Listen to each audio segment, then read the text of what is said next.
Rebonjour sur littérature télé avec cette fois-ci on va aller du côté de Guy de Maupassant puisque je viens de lire quelques lettres de Flaubert à Guy de Maupassant et en 1876 il le remercie évidemment pour son très bel article, donc très bel article que je vais lire maintenant, donc qui s'intitule Gustave Flaubert présenté par Guy de Maupassant. De temps en temps, parmi les écrivains qui laisseront leur nom à la postérité, il s'en trouve qui se font une place spéciale par la perfection et par la rareté de leurs œuvres.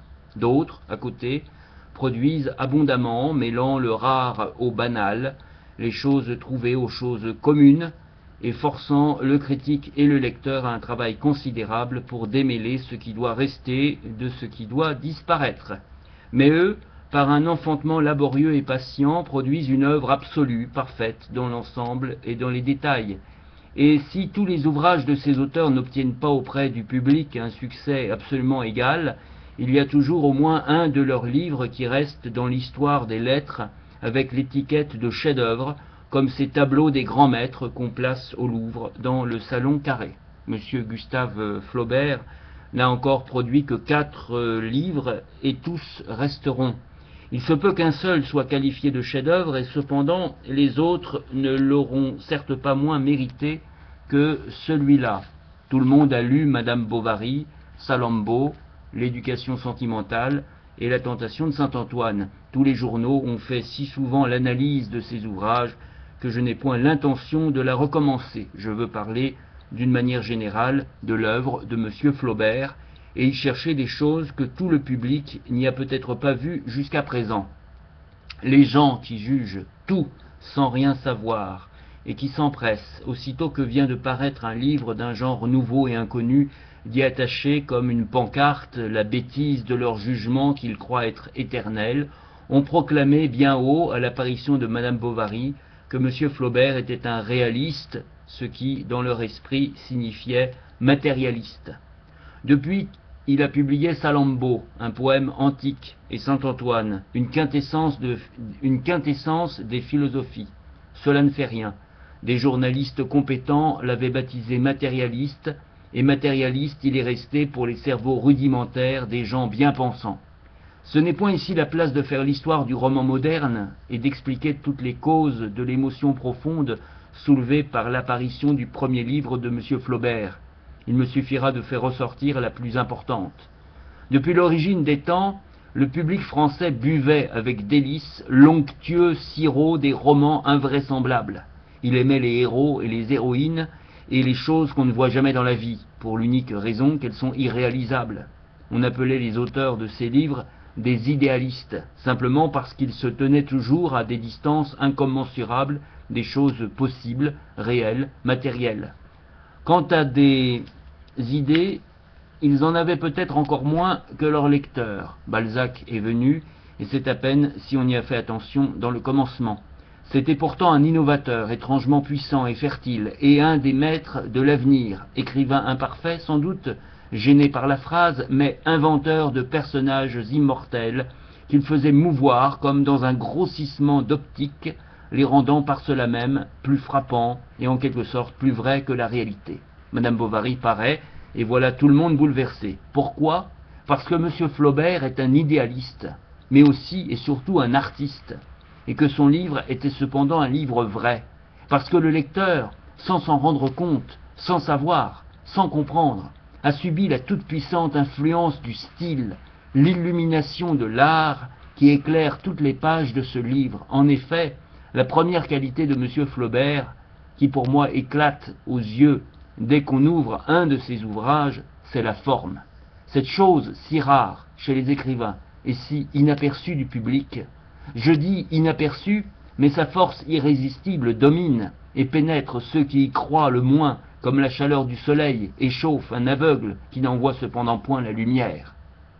Le public entend généralement par forme une certaine sonorité des mots disposés en période arrondie, avec des débuts de phrases imposants et des chutes mélodieuses.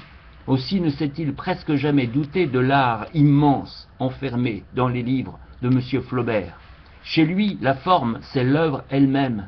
Elle est comme une suite de moules différents qui donnent des contours à l'idée, cette matière dont sont pétris les livres. Elle lui fournit la grâce, la force, la grandeur, toutes les qualités qui, pour ainsi dire, dissimulées dans la pensée même, n'apparaissent que par le secours de l'expression, variable à l'infini comme les sensations, les impressions et les sentiments divers. Elle se colle sur eux, inséparables. Elle se plie à toutes leurs manifestations, leur apportant le mot toujours juste et unique, la mesure, le rythme particulier pour chaque circonstance, pour chaque effet, et crée par cette indissoluble union ce que les littérateurs appellent le style, fort différent de celui qu'on admire officiellement. En effet, on appelle généralement style une forme particulière de phrase propre à chaque écrivain, ainsi qu'un moule uniforme dans lequel il coule toutes les choses qu'il veut exprimer. De cette façon, il y a le style de Pierre, le style de Paul et le style de Jacques.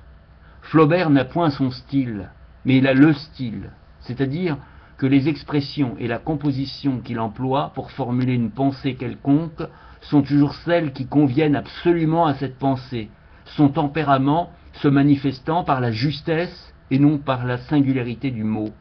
Or le style, point de livre, telle pourrait être sa devise. Il pense en effet que la première préoccupation d'un artiste doit être de faire beau, car la beauté étant une vérité par elle-même, ce qui est beau est toujours vrai, tandis que ce qui est vrai peut n'être pas toujours beau.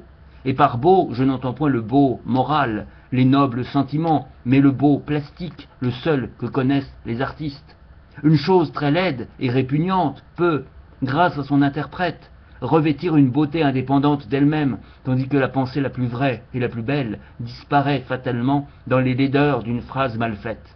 Il faut ajouter qu'une partie du public est, jusqu'au mot forme, comme on est toujours ce qu'on est incapable de comprendre. Donc M. Flaubert est avant tout un artiste, c'est-à-dire un auteur impersonnel. Je défierais qui que ce soit, qui que ce fût, après avoir lu tous ses ouvrages, de deviner ce qu'il est dans la vie privée, ce qu'il pense et ce qu'il dit dans ses conversations de chaque jour. On sait ce que devait penser Dickens, ce que devait penser Balzac. Ils apparaissent à tout moment dans leurs livres. Mais vous figurez-vous ce qu'était la Bruyère, ce que pouvait dire le grand Cervantes. Flaubert n'a jamais écrit les mots « je », J-E, « moi » et « moi ».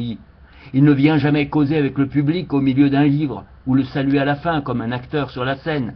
Il ne fait point de préface. Il est le montreur de marionnettes humaines qui doivent parler par sa bouche, tandis qu'il ne s'accorde point le droit de penser par la leur. Et il ne faut pas qu'on aperçoive les ficelles ou qu'on reconnaisse la voix.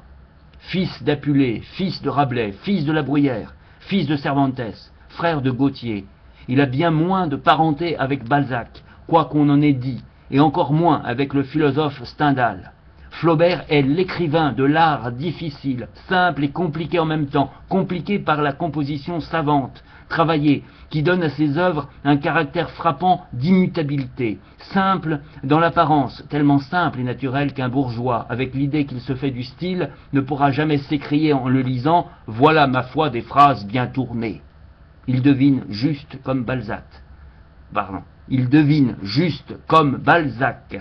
Il voit juste comme Stendhal et comme bien d'autres, mais il rend plus juste qu'eux, mieux et plus simplement, malgré les prétentions de Stendhal à une simplicité qui n'est en somme que de la sécheresse, et malgré les efforts de Balzac pour bien écrire, efforts qui aboutissent trop souvent à ce débordement d'images fausses, de périphrases inutiles, de relatifs, de qui, de que, à cet empêtrement d'un homme qui, ayant 100 fois plus de matériaux qu'il n'en faut pour construire une maison, emploie tout parce qu'il ne sait pas choisir, et crée néanmoins une œuvre immense, mais moins belle et moins durable que s'il avait été plus architecte et moins maçon, plus artiste et moins personnel. L'immense différence qu'il y a entre eux est là, en effet, tout entière. C'est que Flaubert est un grand artiste et que la plupart des autres n'en sont point. Il est impassible au-dessus des passions qu'il agite. Au lieu de rester au milieu des foules, il s'isole dans une tour, pour considérer ce qui se passe sur la terre, et n'ayant plus la vue bornée par les têtes des hommes, et n'ayant plus la vue bornée par la tête des hommes, il saisit mieux les ensembles, il a des proportions plus définies, un plan plus ferme, des horizons plus développés. Lui aussi, il construit sa maison, mais il sait les matériaux qu'il doit employer, et le rejette les autres sans hésitation. Aussi son œuvre est-elle absolue, et on en pourrait enlever une parcelle sans détruire l'harmonie totale, tandis qu'on peut couper dans Balzac, couper dans Stendhal, couper dans tant d'autres, et bien fin qui s'en apercevrait. Il ne pense pas, comme quelques-uns, que l'intelligence et l'inspiration, que le hasard et le tempérament suffisent pour faire un livre, que le renseignement soit inutile et la longue recherche méprisable, car il est de la race ancienne des gens qui savaient beaucoup, au lieu d'ignorer que le monde existait avant 93 et qu'on savait écrire avant 1830. Il a médité comme Pantagruel sur tous les docteurs d'autrefois. Il connaît l'histoire mieux qu'un professeur, parce qu'il l'a apprise dans beaucoup de livres où ils ne vont point la chercher, et il a étudié, pour ses ouvrages, la plupart des sciences, seulement accessibles aux spécialistes. Mieux que les vieux savants courbés, il sait les généalogies des villes mortes et des peuples disparus avec leurs coutumes, leurs mœurs, les étoffes dont ils se couvraient et les mets bizarres qu'ils mangeaient de préférence. Il possède le Talmud comme un rabbin, les évangiles comme un prêtre, la Bible comme un protestant, le Coran comme un derviche. Il sait l'enchaînement des croyances, des philosophies, des religions et des hérésies. Il a fouillé toutes les littératures, prenant des notes dans beaucoup de livres inconnus, les uns parce qu'ils sont rares, les autres parce qu'on ne les lit point. Il connaît les écrivains de génie presque ignorés que produisirent les décadences des peuples, les commentateurs et les bibliographes, les livres profanes comme les livres sacrés, les vies des saints, les pères de l'Église, les auteurs que les hommes pudiques n'osent pas nommer.